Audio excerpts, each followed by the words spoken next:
সকালবেলা একটু ফোন আসে আমার কাছে, একটা বাড়িতে 7 জন পেশেন্ট, 5 জন অ্যাডাল্ট পেশেন্ট এবং 2 জন বাচ্চা পেশেন্ট।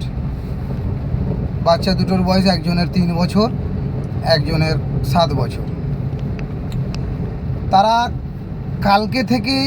কালকে রাত্রে থেকে জ্বর, বমি, কাশি, সর্দি, শরীর ব্যথা, এগুলো বিভিন্ন রকম এখন ভাইরাল ফিভারে হয়ে থাকে, ক্রনিক বডি পেন।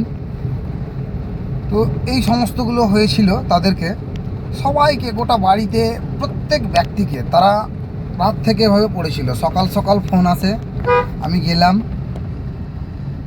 ট্রিটমেন্ট করলাম, সবাইকে ইঞ্জেকশন, ওষুধ, ওআরএস, কাউকে স্লাইন, এভাবে একে অপরকে ট্রিটমেন্ট করার পরে বাড়ি ফেরার পরে মোটামুটি